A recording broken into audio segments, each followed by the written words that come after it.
రావులపాలెంలో జరగవలసిన సిద్ధం సభ వాయిదా పడిందని ముఖ్యమంత్రిపై దాడి హేయమైన చర్య అని వైఎస్ఆర్సీపీ కొత్తపేట నియోజకవర్గ ఎమ్మెల్యే అభ్యర్థి చిర్ల జగ్గిరెడ్డి అన్నారు. ఈ సందర్భంగా రావులపాలెంలో ఏర్పాటు చేసిన మీడియా సమావేశంలో ఆయన మాట్లాడుతూ ముఖ్యమంత్రి జగన్మోహన్ రెడ్డిపై దాడి ప్రజాస్వామ్యంలో స్వాగతించే చర్య కాదని, ప్రతిపక్షాలు దీన్ని ఖండించాల్సింది పోయి హేళన చేయడం అమానవీయ చర్య అని చిర్ల జగ్గిరెడ్డి అన్నారు. ఈ దాడి కారణంగా గాయపడిన జగన్ని డాక్టర్లు విశ్రాంతి అవసరం అని చెప్పడంతో రావులపాలెంలో ఈ నెల 18న జరగాల్సిన సిద్ధం సభ వాయిదా పడిందని, మరలా సభ ఎప్పుడు జరుగుతుందో, బస్సు యాత్ర ఎప్పుడు ఉంటుందో తెలియజేస్తామని చిర్ల జగ్గిరెడ్డి మీడియా సమావేశంలో తెలియజేశారు.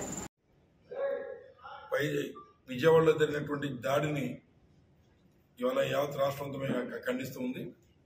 ముఖ్యంగా చాలా హేయమైనటువంటి చర్యగా అభివర్ణిస్తూ మరి రాజకీయ నాయకులు అలా బయట తిరిగేటువంటి పరిస్థితులు లేనటువంటి తరుణంలో ఈ కార్యక్రమం జరిగింది. మాకైతే ఇది పూర్తిగా ఒక ప్రణాళిక ప్రకారమే జగన్మోహన్ రెడ్డి గారిని హతమార్చాలి, ప్రజల్లో ఆయన చేస్తున్న సంక్షేమ ఫలాలన్నీ అందుతూ ఉన్నాయి కాబట్టి ఆయన్ని హతమార్చాలనేటువంటి దురుద్దేశంతోనే ఈ కార్యక్రమం చేసినట్టుగా మేము భావిస్తూ ఉన్నాం. అంచేతే ఎంతటి పెద్దవారు ఉన్నా తప్పనిసరిగేటువంటి వారి మీద చర్య తీసుకోవాలని చెప్పి మరి విచారణ చేసి చర్యలు తీసుకోవాలని చెప్పి మేము డిమాండ్ చేస్తూ ఉన్నాం. ఒకటోది. అలాగే ఏదైతే మరి జగన్మోహన్ రెడ్డి గారికి ఈ దాడిలో మరి గాయమైందో ఆ గాయం తగ్గి కొంత డాక్టర్లు కూడా మరి రెస్ట్ తీసుకోవాలని చెప్పిన తరుణంలో రావులపాలెంలో జరగబోయేటువంటి 18వ తారీఖున మరి జరగబోయేటువంటి ఈ సిద్ధం సభ ప్రస్తుతానికి వాయిదా పడింది. మళ్ళీ ఎప్పుడు జరుగుతుంది అనేటువంటి విషయాల్ని మళ్ళీ ప్రెస్ వారికి ఇంటిమేట్ చేస్తాం.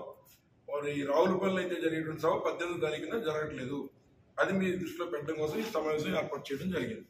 మళ్ళీ ఎప్పుడు ఈ సభ ఉంటుంది అనేటువంటిది మళ్ళీ మా ప్రోగ్రామ్స్ తెలిసిన తర్వాత అది సిద్ధం మీటింగ్ జరుగుతుందా, లేకపోతే మరి ఎలక్షన్ మీటింగ్స్లో జరిగేటువంటి సభ జరుగుతుందో, లేదా రోడ్ షో జరుగుతుందా, ఏం జరుగుతుంది అనేటువంటిది మళ్ళీ భవిష్యత్తులో మీ అందరికీ కూడా తెలియజేయడం జరుగుతుంది.